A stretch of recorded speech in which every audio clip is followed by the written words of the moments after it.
En quelques années, Alès s'est transformé de façon spectaculaire. Sous l'impulsion de Max Roustan et son équipe, Alès a su se donner une nouvelle image. C'est cet investissement sur l'avenir que les Alésiens, dans leur grande majorité, ont su reconnaître. C'est un formidable encouragement à poursuivre dans ce sens.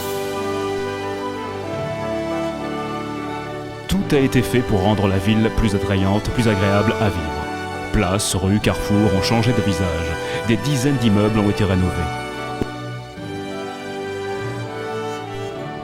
En cœur de ville, la place de la mairie a retrouvé son lustre d'antan. Façade de l'hôtel de ville refaite, espace piéton, réverbère rétro, platane, tout ce qui fait le charme d'une place du Sud. L'office du tourisme. Tout proche, marie histoire avec ses vieilles pierres et modernité avec sa structure de verre. À l'image de la rue d'Avéjan, plusieurs rues commerçantes ont été réaménagées pour mieux accueillir les piétons.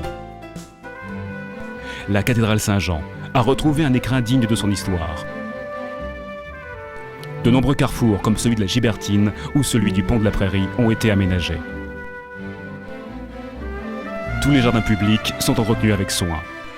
Alès a la chance d'être située au pied des Cévennes, dans un environnement exceptionnel.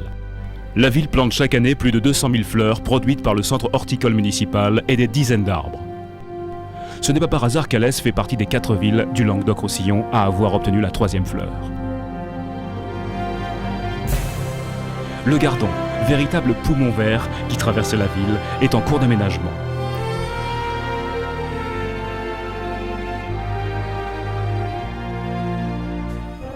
De gros efforts ont été faits sur la voirie et les réseaux. Les quartiers ont tous été l'objet de travaux importants. L'Office HLM a rénové 5300 logements et construit des ensembles collectifs et individuels à Tamaris et en Prairie. En l'espace de 6 ans, la ville a presque totalement rénové les écoles primaires et maternelles. Une ville belle, c'est aussi une ville qui bouge et qui sait faire la fête. Tout au long de l'année, les occasions sont nombreuses et les Alésiens ne s'en privent pas. Carnaval, festival de cinéma, feria de l'Ascension, estivales, semaine chantante, cratère surface. Autant de manifestations festives au succès et à la notoriété sans cesse grandissant.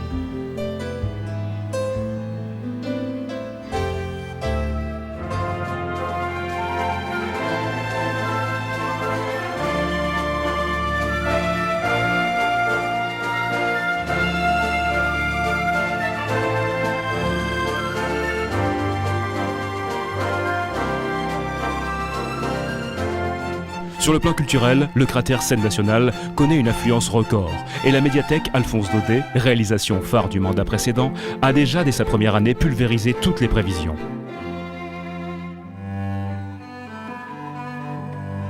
N'oublions pas le pôle culturel qui se met en place à Rochebelle avec le musée PAB, l'école de cirque Le Salto et l'espace miniature auquel viendront se greffer d'autres activités.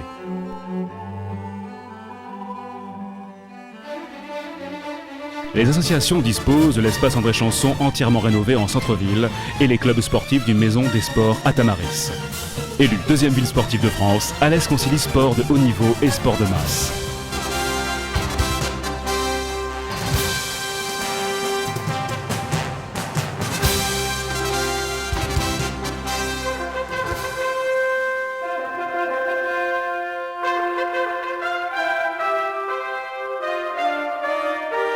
De nouveaux équipements ont été créés, comme le stade d'athlétisme Raphaël Pujason, les halles des sports de Clavière et des Prés Saint-Jean.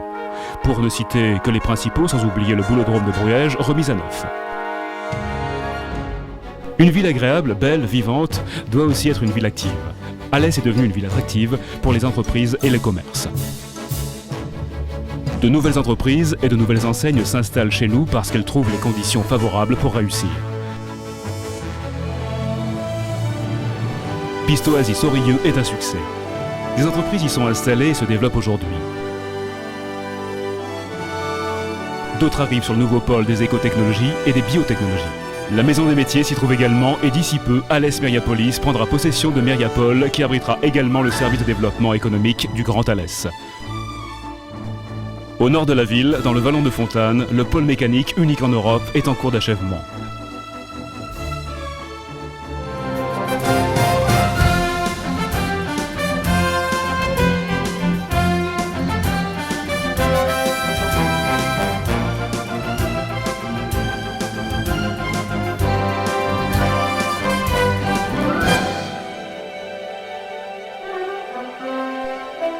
Alès souhaite également s'ouvrir au tourisme, un nouvel office a été inauguré en centre-ville et de grands projets sont en cours.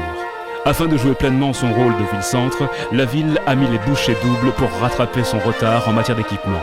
En 6 ans, les Alésiens ont pu mesurer le chemin accompli. Il faut poursuivre ces efforts et mobiliser toutes les énergies pour qu'Alès continue sur la voie du développement et de l'ouverture.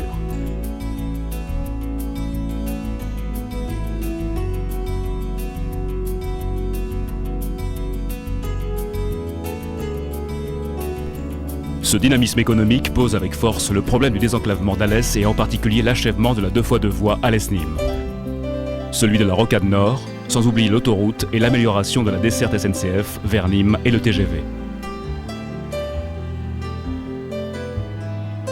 Pour sa part, l'équipe municipale réélue en mars 2001 ne compte pas s'arrêter en chemin. Les projets sont nombreux et certains sont déjà en marche, comme la nouvelle station d'épuration qui se construit au sud de la ville. Les 6 années à venir verront encore de grands chantiers. Création d'un parc de loisirs de 65 hectares à Rochebelle. Création d'un complexe nautique. Aménagement et embellissement du Gardon. Rénovation et agrandissement du cratère. Mise en place d'une politique touristique. Sans oublier la construction d'un nouvel hôpital, tant attendu par tous à l'image de la caserne des pompiers, inaugurée en 1999.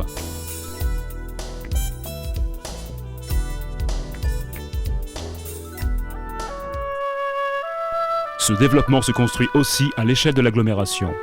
Le Grand Alès est à ce jour la seule communauté d'agglomération du Languedoc-Roussillon. Sa réussite sert d'exemple.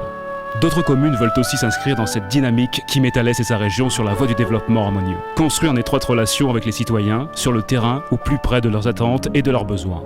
Cette politique de proximité se traduit avec les Alésiens par des réunions de quartier ou des réunions de concertation.